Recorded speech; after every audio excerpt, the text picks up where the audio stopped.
말씀을 통해 이가 어떤 사람이기에 라는 제목으로 하나님의 말씀 증거하도록 하겠습니다. 여러분, 마태복음은 어떤 책이라고 했죠? AD 70년경에 예루살렘이 폐허가 되면서 이 유대인들은 그들의 정체성을 강화하게 되었습니다. 그러면서 유대계 그리스도인들이 이 유대인들에게 배척을 당하고 예수님에 대한 신앙이 흔들리기 시작했어요. 이에 예수님이 왜 하나님의 아들이신지, 왜 예수님이 그리스도이신지 증거하기 위해 쓰여진 책이라고 했습니다. 그리고 우리가 앞서 나눴던 산상수훈 이 5장부터 7장까지의 말씀은 하나님의 아들이요 그리스도이신 예수님께서 율법의 완성자로 오셨음을 증거하고 있다고 했습니다. 예수님의 가르침은 율법의 가르침과 대척점에 서 있는 것처럼 보이고 또 그것을 폐하려는 것처럼 보이지만 사실 이 율법의 본질을 깨우치고 하나님의 뜻을 온전히 행함으로 반석 위에 세운 견고한 삶으로 인도하려는 것이라고 했습니다. 이어지는 8장과 이 9장의 말씀은 예수님께서 행하시는 그 능력에 집중하고 있는데요. 그가 행하셨던 여러 가지 기적의 사건을 통해 그가 하나님의 아들 그리스도가 아니라면 어찌 이와 같은 능력을 행할 수 있겠냐고 말씀합니다.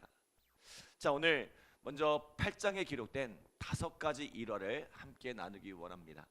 자, 첫 번째 사건은 예수님께서 나병 환자를 고쳐주시는 사건이에요. 당시 사람들에게 나병은 하나님께서 내린 저주로 여겨지던 병입니다. 이 병은 전염이 된다고 믿었을 뿐만 아니라 그는 저주를 받은 부정한 사람이기 때문에 그와 접촉하는 사람도 부정케 된다고 믿었습니다. 때문에 나병 환자는 세상으로부터 완전히 격리된 삶을 살아야 했고 다른 사람이 자신에게 가까이 하지 못하도록 부정하다를 외쳐야 했습니다.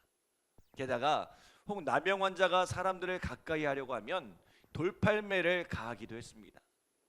나병은 하나님께서 내린 저주였기에 이것을 깨끗하게 하실 수 있는 분도 하나님 한 분밖에 없었던 거죠.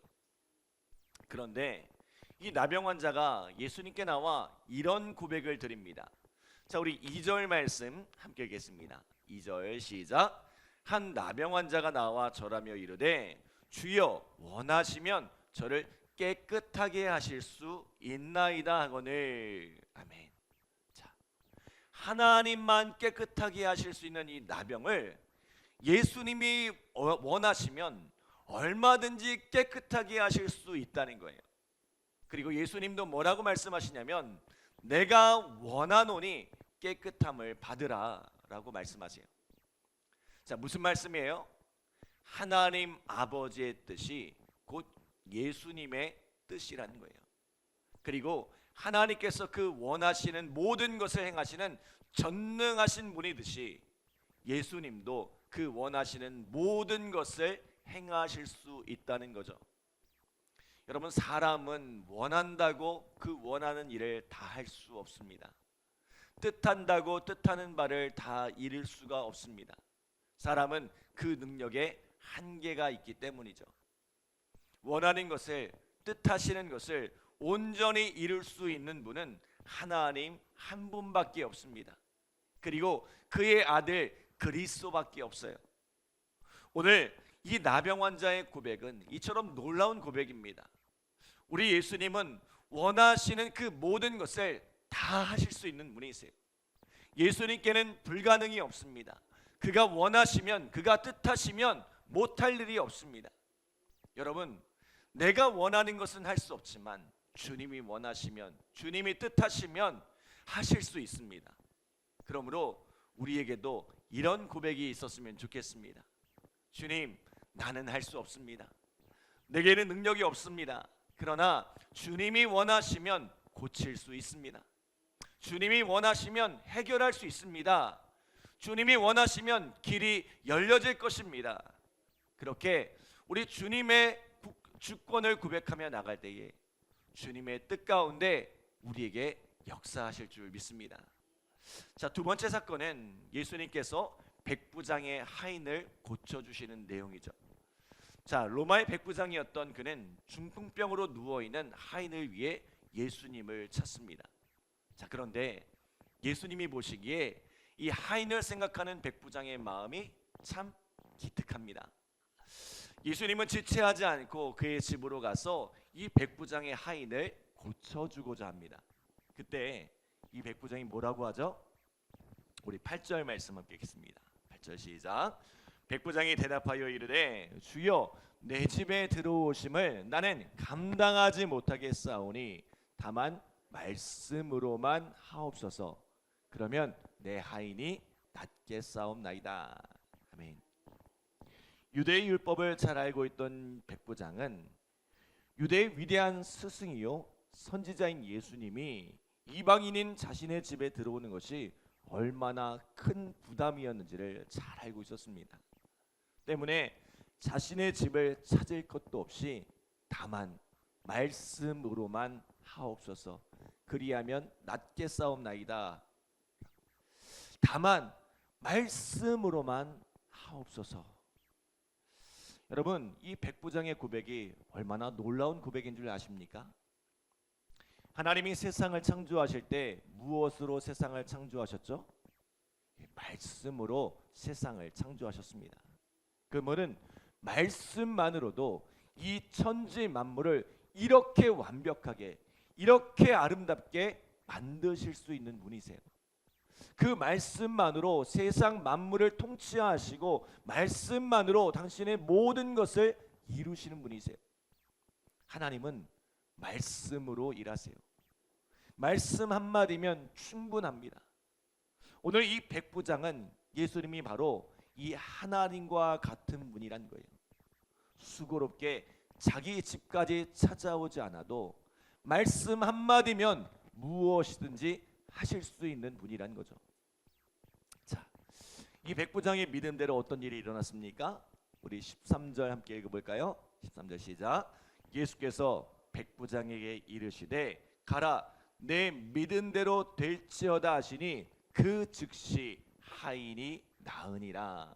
아멘. 자, 예수님께서 하신 일은 가라 내 믿음대로 될지어다 한 말씀을 하셨을 뿐이에요. 그런데 중풍병으로 누워있던 하인이 그 즉시로 나았다고 말씀합니다. 여러분, 예수님의 말씀에 능력이 있습니다. 그 말씀이면 충분합니다. 그 능력의 말씀이 오늘 우리에게도 역사하기를 간절히 기도합니다. 자, 세 번째 사건은 뭐예요? 예수님께서 제자 베드로의 집에 들어가 열병으로 누워있던 장모를 고쳐주심에 그가 즉시로 일어나 예수님을 섬겼다는 내용이죠. 자, 그런데 오늘 우리가 주목해 보고자 하는 것은 그 다음에 이어지는 사건입니다. 자, 예수님께서 베드로의 집에 계신다는 소문을 듣고 귀신 들린 자들과 병든 자들이 찾아왔습니다. 자, 우리 16절 말씀 함께 읽어볼까요? 16절 시작. 저물매 사람들이 귀신 들린 자를 많이 데리고 예수께 오거늘 예수께서 말씀으로 귀신들을 쫓아내시고 병든 자들을 다 고치시니. 아멘. 사람들이 수많은 병자와 귀신 들린 자들을 예수님께 데려왔어요. 자, 예수님께서 그들을 어떻게 하셨어요? 다 고치시니. 다 고치시니. 구체적으로 어떤 질병을 가진 자들, 어떤 귀신이 들린 자들인지를 기록하고 있지는 않지만 다 고침을 받았다는 거예요. 그 능력이 미치지 못하는 이들이 하나도 없었다는 거죠.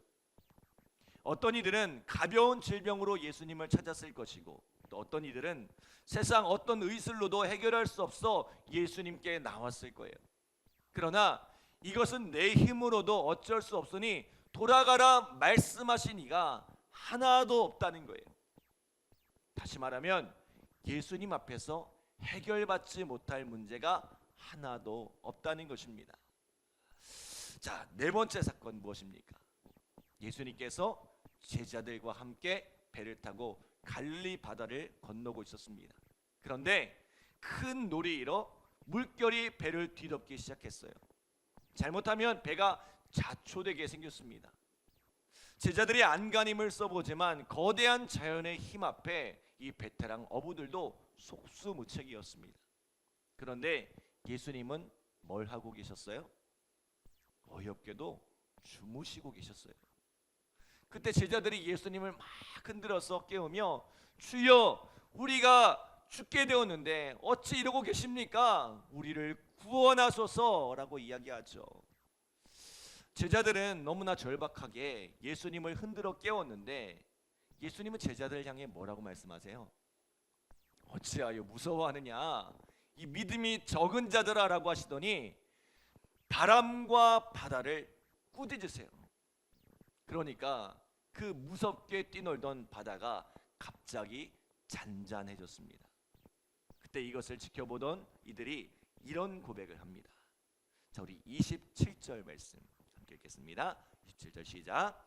그 사람들이 놀랍게 여겨 이르되 이가 어떠한 사람이기에 바람과 바다도 순종하는가 하더라. 아멘. 이 사람이 도대체 어떠한 사람이기에 바람과 바다도 순종하냐는 거죠. 여러분, 세상에 바람과 바다를 순종하게 할 수 있는 분은 누구밖에 없어요? 하나님 한 분밖에 없습니다. 그러니까 바꿔 말하면 바람과 바다를 순종하게 하는 이 분이 바로 하나님의 아들 그리스도가 아니면 누구겠냐고 말씀하고 있는 것입니다. 예수님은 우리의 인생 가운데 찾아오는 질병의 문제를 해결하실 뿐만 아니라 세상 만물을 다스리시는 하나님이라는 거죠. 예수님께서 인간의 몸을 입고 이 땅 가운데 오셨지만 그분은 여전히 세상 만물을 다스리고 계신다는 것입니다. 그리고 오늘 마지막 5번째 사건은 예수님께서 가다라 지방에 귀신 들린 자들을 고쳐주신 일입니다. 자, 우리 다른 본문에 보면 그들은 쇠사슬로도 제어가 되지 않는다고 해요. 그 이유가 뭡니까? 그들에게 들어간 귀신이 군대 귀신이었기 때문이에요.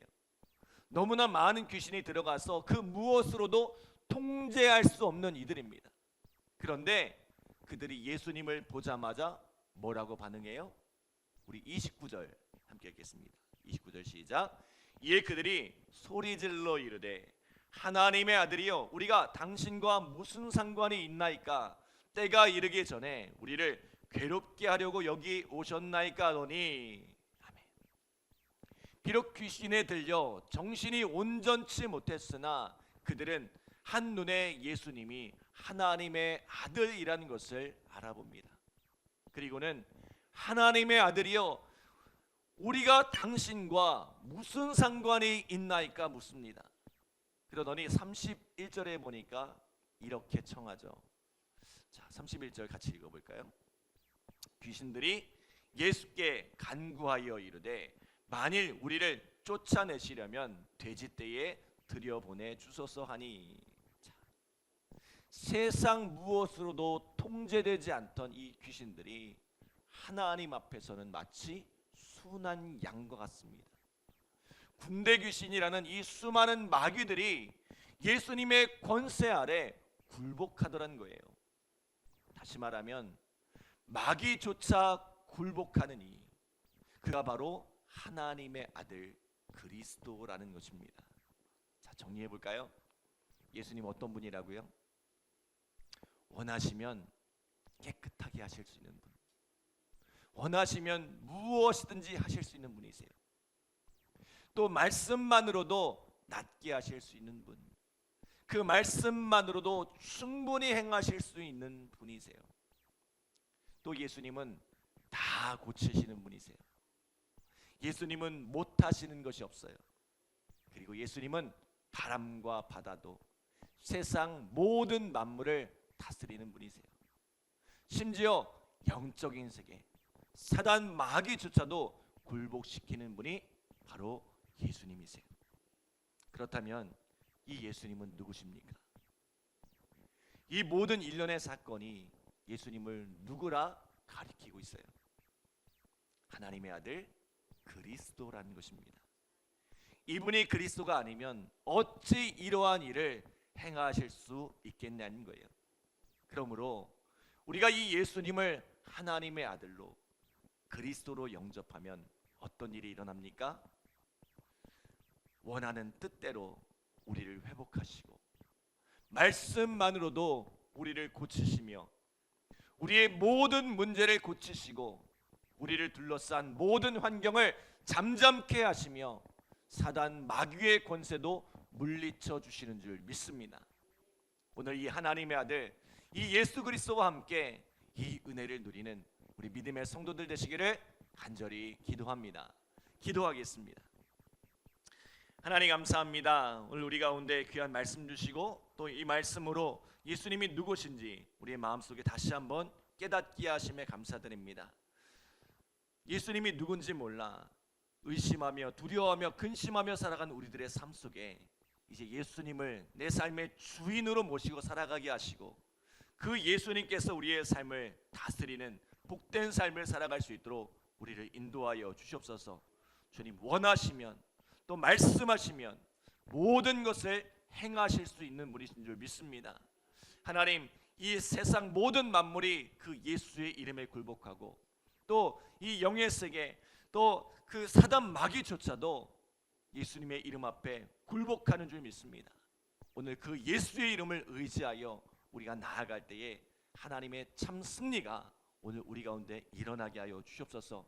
육체의 모든 연약함들이 떠나가게 하시고 삶의 모든 문제들이 해결되게 하여 주시고 오늘 주님을 의지하고 나아가는 그 모든 이들에게 하나님의 승리를 바라볼 수 있도록 주님 역사하여 주시옵소서. 그 예수의 이름을 의지하여 오늘 이 새벽에 간절한 마음으로 기도하오니 오늘 이 새벽에 응답하여 주시옵소서. 감사드리며 예수님의 이름으로 기도드립니다. 아멘.